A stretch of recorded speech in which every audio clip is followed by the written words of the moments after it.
बिस्मिल्लाहिर्रहमानिर्रहीम, अस्सलाम वालेकुम। किताबों से इक़्तिबास। आइए आज इस सिलसिले में मैं आपको एक खाका जिसका उन्वान है कहाँ से लाऊं उन्हें, उससे एक इक़्तिबास सुनाता हूँ। और ये खाका तहरीर किया है जनाब मजहर महमूद शिरानी साहब ने, अख्तर शिरानी का।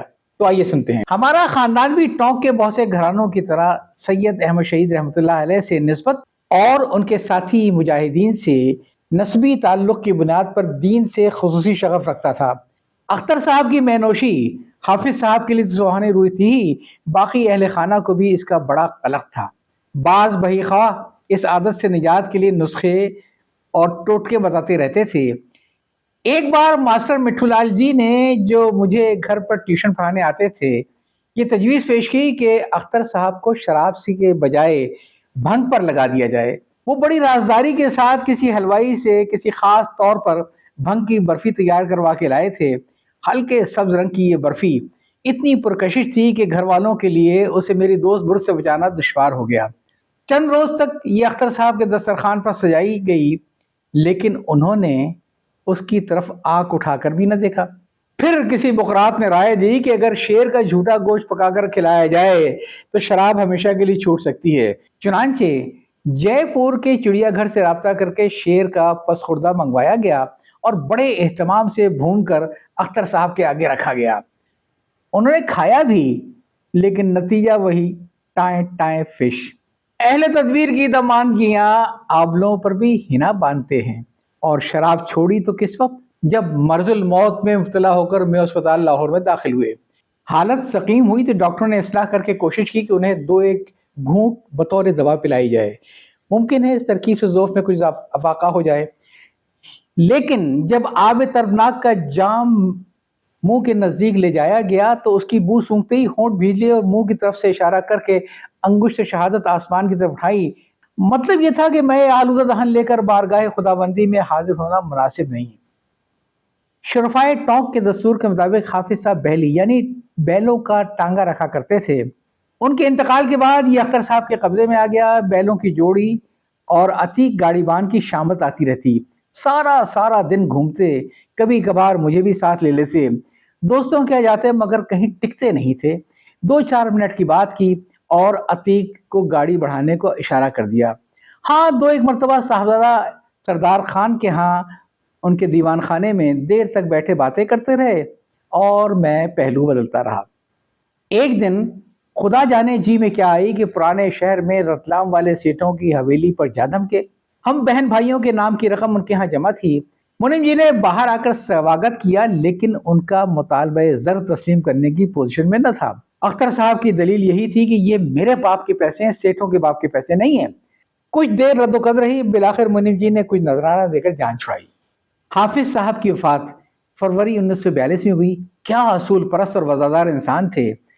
बेटे को बीमारी मर्ग में भी याद नहीं किया। उनके वफात का अख्तर साहब को बेहद सदमा हुआ। खानदान की सरबराही का बोझ उनके सर पर आ पड़ा। इन जिम्मेदारियों से ओहदा बरा होना उनके बस की बात नहीं थी। यहाँ तो आलम रोजगार से छुटकारे का एक ही इलाज था, गमे जमाना नहीं एक अजाब है बाकी, शराब ला मेरी हालत खराब है साकी। मैं नौशी में तसलसल और कसरत पैदा हो गई। अय्याम मुस्तशिका की तादाद घटते घटते सिफर तक आ पहुंची। बहकने और पुकारने लगे। रात रात भर हवेली और पानी बाग में महूम हयोलों के पीछे भागते रहते और गैर मरई चीजों पर झपटते। घर के माहौल में ऐसा हरास पैदा हो गया कि आज भी उसके तस्वुर से दम घुटता है। इस जिस्मानी और जहनी सेहत के सवाल पर मुस्तजाद परेशानी थी। मुल्क का सियासी मतला आलूदा नहीं बल्कि खूंबार भी था। इन हालात में मुशायरों में और रेडियो स्टेशनों में जाने का मज़कूर किया, रिसालों को ताज़ा कलाम की फराहमी का सिलसिला भी मुनक़ता हो गया। जिंदगी की बुनियादी ज़रूरियात का तो कोई मसला न था, लेकिन उधार की शराब कहाँ तक चलती। चुनांचे अजीज़ों, दोस्तों और शनासाओं से इस इमदाद तक नौबत आ पहुंची।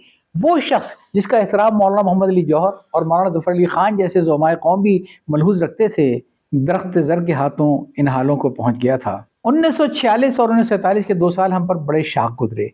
पाकिस्तान बना तो अख्तर साहब ने अपनी क़ुव्वत इरादी को मुज्तमा किया। प्रोग्राम बना के वो लाहौर जाएंगे और वहाँ मकान का बंदोबस्त करके हम लोगों को बुलवा लेंगे। 1948 के आगाज में वो जूतू करके लाहौर पहुंचे और अपने हबीब लैब हकीम नैयर वासी के यहाँ کیا۔ نیر منزل سے انہوں نے جو خط لکھے اس سے اندازہ ہوتا تھا کہ انہیں اپنی ذمہ داریوں کا احساس ضرور تھا۔ ان خطوں میں مختلف اطلاعات کے ساتھ ساتھ آبائی مکان اور دوسری منقولہ اور غیر منقولہ جائیداد کے بارے میں بھی بعض ہدایات درج ہوتی تھیں۔ اسی عالم میں چند ماہ گزر گئے۔ سچ تو یہ ہے کہ وہ میدان عمل کے آدمی نہ تھے۔ فسادات کے نتیجے میں لاہور پہنچنے والے مہاجرین کی حالت زار نے ان کے حساس دل کو بری طرح متاثر کیا۔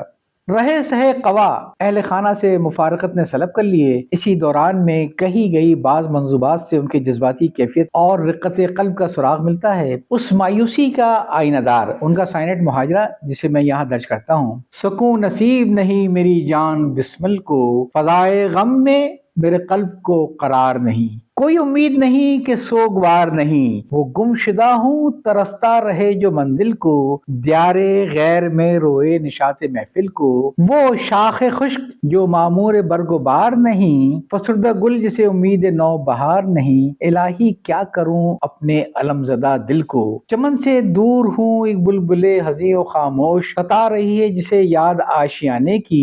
فلک نے چھین لی جس سے خوشی زمانے کی، گلوں سے دور ہوں ایک گل ہزیں و خاموش۔ ہوائے خلد ہو دل میں تو خار بھی نہ ملے، جو مر رہوں تو کنارے مزار بھی نہ ملے۔ بالآخر اختر صاحب کی ہدایت کے مطابق ہم لوگ بعض اعزاء کے ہمراہ ٹونک سے چل کر 1948 کے وفد میں کھوکھرا پار اور حیدرآباد سے ہوتے ہوئے لاڑکانہ پہنچے۔ ابھی سنبھلنے بھی نہ پائے تھے کہ لاہور سے ان کی شدید علالت کا تاڑا آیا۔ ایک عزیز کی معیت میں اپنے چھوٹے بھائی، والدہ اور دادی جان کو لے کر 11 ستمبر کی شام کو لاہور پہنچا۔ ان کے انتقال کو 2 روز ہو چکے تھے اور ان کا جسد خاکی ہم لوگوں کے انتظار میں اسپتال میں سرد خانے میں رکھا تھا۔ اگلی صبح ان کا تابوت نیر منزل لایا گیا، منہ دیکھنے کے لیے رکھا گیا تو میں سب کے اصرار کے باوجود ان کے چہرے پر نظر نہ ڈال سکا، جس کی شعوری توجیہ تو شاید میں کبھی نہ کر سکوں۔ یہ خاکہ تھا کہاں سے لاؤں، انہیں مظہر محمود صاحب نے لکھا تھا اس کو، اور اختر شیرانی صاحب کے بارے میں تھا۔ یاد چاہتا ہوں۔ اللہ حافظ۔